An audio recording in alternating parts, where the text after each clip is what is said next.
Pastors living like kings, private jets, $1 million mansions, while their members can't afford food. The deeper you look, the less you see. The entire thing is a rabbit hole. I discovered something I wasn't supposed to see. And if you stay with me until the end of this video, you may never step into a church the same way again. Make it clear to them, anyone who is not paying his tithe is not going to heaven. I was raised in the church, sang in the choir, prayed when I was sick. But today, I don't describe myself as being religious. And it all started with a small town outside Lagos. Life here was simple, and life here was hard. Children fetched water from one old well.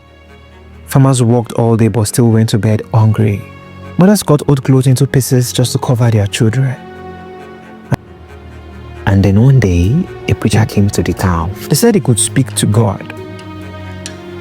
He told people to build him a church, not a small one, a big one. And they obeyed. Mothers sold their wrappers, farmers sold their harvest. The man even sold the land his father left him. They believed every brick would open the gate of heaven, and when the church was finished, it was so much amazing. But they remained poor. But building the church was just the beginning. People came every Sunday filling the church. But then came the miracles. A blind man was led to the stage. The preacher touched his eyes, shouted, and the man opened them. The crowd screamed. They cried. They gave all the money they had as offerings, desperate to be next. But weeks before then, in Lagos, I saw that same man. He wasn't blind. He never was. So I learned the miracles were fake. They were just a show. And yet, the show continued. One Sunday, a cripple was carried to the altar. The preacher laid hands, shouted, and the man stood up and walked. The crowd shouted. The offering baskets overflowed. But 2 months before then, I saw this man walking fine, laughing with friends. So I knew the truth.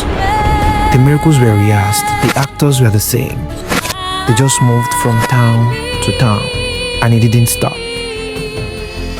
A barren man said she was pregnant. A man claimed his cancer was gone. Every week, the miracles grew bigger. And every week, the people gave more. But the healings never lasted. So the only thing that grew was the preacher's wealth.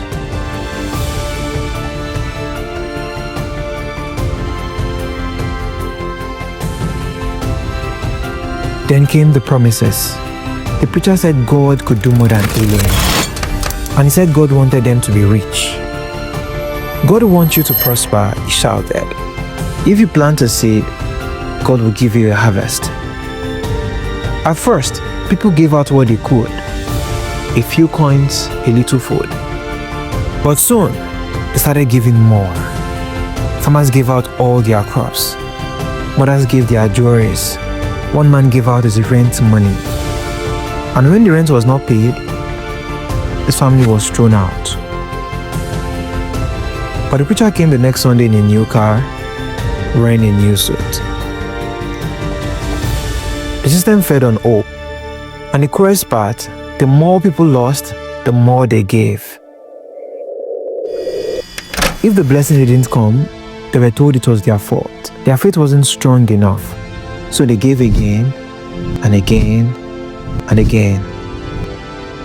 I watched the widow give her last bag of garri, hoping her children would never starve. I watched the farmer sell his last goat, believing God would give him 100. But the goats never came. The food never came. So the circle went on and on. At first, I thought this was one man's grade, and I wanted to believe it all stopped there. But it didn't. It was everywhere. Across cities, nations, the same golden churches, fake promises of wealth. God is a game. And do you know the funny part of it? The game is very easy.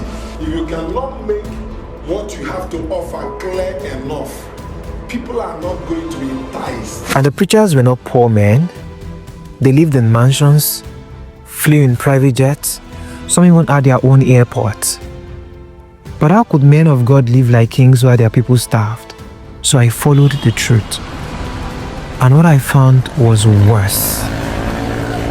Churches registered as businesses, money moved into private accounts, houses bought in London, in New York, in Dubai.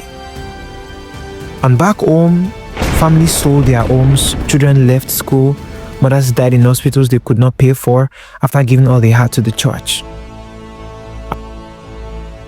This wasn't faith, this was business, a machine that turned faith into cash and pain into profit. I wanted to believe, and at first I did, but doubt grew inside me. So I searched for answers. I followed miracle men from one city to another. I saw the same actors on stage. I read testimonies that vanished the next week. I met people who gave everything and got nothing. And the truth was clear. The miracles were staged, promises rehearsed, and the God they preached looked less like love and more like money. This was never about faith. This was about profit. A profit made from fear, hunger, from dreams that never came true. And once you see it, you can never unsee it. So maybe, just maybe, you will never step into church the same way again.